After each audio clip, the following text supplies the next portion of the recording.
नमस्कार। उत्तराखंड शिक्षक भर्ती मामले में एक बहुत बड़ी खबर आ रही है। ये मामला अब देश की सबसे बड़ी अदालत यानी कि सुप्रीम कोर्ट पहुंच चुका है। आज हम इसी पर बात करेंगे कि इसका हर एक उम्मीदवार पर क्या असर पड़ने वाला है। हमारे साथ अंत तक जरूर बने रहिएगा, क्योंकि सबसे बड़ी और पक्की खबर एक पुख्ता सबूत के साथ हम आपको बिल्कुल आखिर में दिखाएंगे। यही वो सवाल है जो इस भर्ती से जुड़े हर उम्मीदवार के मन में है कि इन 1670 पदों का भविष्य आखिर है क्या? क्या ये भर्ती पूरी हो पाएगी या फिर ये कानूनी दांवपेच में और भी ज्यादा उलझ जाएगी?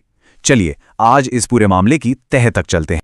और हाँ, ये बात याद रखिएगा कि जो सबसे बड़ी और कंफर्म्ड न्यूज़ है वो बिल्कुल आखिर में है, इसलिए वीडियो के अंत तक जरूर देखना। चलिए अब इस पूरे मामले को समझने के लिए हमें पहले इसकी जड़ को समझना होगा कि आखिर ये विवाद शुरू कहाँ से हुआ। तो चलिए सबसे पहले ये समझते हैं कि आखिर ये पूरा मामला है क्या और ये इतना उलझ क्यों गया है। इस संघर्ष की असली वजह क्या है?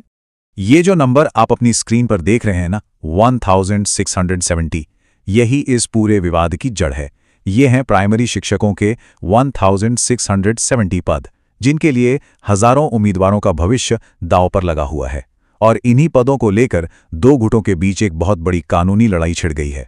अब देखिए लड़ाई है किनके बीच। एक तरफ है बीएड पास उम्मीदवार। ये वो लोग हैं जिन्होंने ब्रिज कोर्स पूरा किया है और अब इस भर्ती प्रक्रिया में शामिल होने का अपना हक मांग रहे हैं।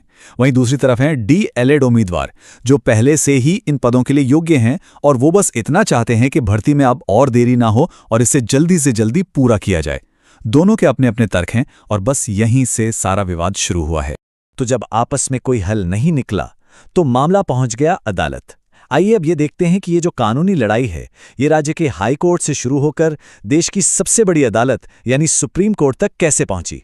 तो इसका सफर कुछ ऐसा रहा। सबसे पहले बीएड उम्मीदवारों ने हाई कोर्ट का दरवाजा खटखटाया। वहां से जब उनकी याचिका खारिज हो गई तो उन्होंने हार नहीं मानी। ममता पाल और दूसरे याचिकाकर्ताओं ने मिलकर इस मामले को सीधे सुप्रीम कोर्ट में चुनौती दे दी है। सुप्रीम कोर्ट में मामला ले जाना एक बहुत बड़ा कदम था, एक सोची समझी चाल। लेकिन जैसा मैंने आपको शुरू में बताया था, कहानी में एक और बड़ा मोड़ आने वाला है और अंत में जो खबर मैं आपको बताने वाला हूं वही असली गेम चेंजर है। और अब हम आते हैं इस विश्लेषण के सबसे अहम हिस्से पर, वो जानकारी जिसके लिए आप सब इंतजार कर रहे थे। अब बातें हवा में नहीं होंगी, बल्कि जो भी बात होगी वो सीधे सबूत के आधार पर होगी।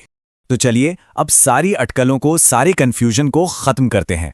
अब मैं आपको दिखाता हूं वो कागजी सबूत जो सब कुछ बदल देता है।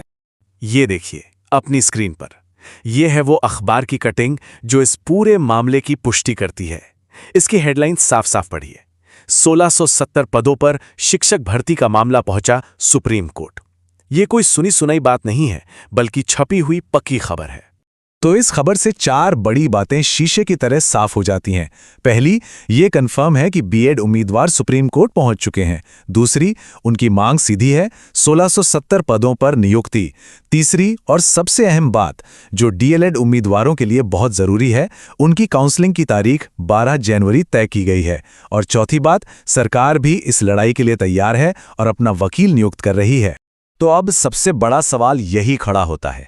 एक तरफ 12 जनवरी को काउंसलिंग की तैयारी है और दूसरी तरफ देश की सबसे बड़ी अदालत में मामला पेंडिंग है। ऐसे में आगे क्या होगा, ये एक ऐसी पहेली है जिसका जवाब तो आने वाला वक्त ही देगा और हम इस पर अपनी नज़र बनाए रखेंगे। आगे जो भी होगा उस पर हमारी पूरी नज़र बनी रहेगी।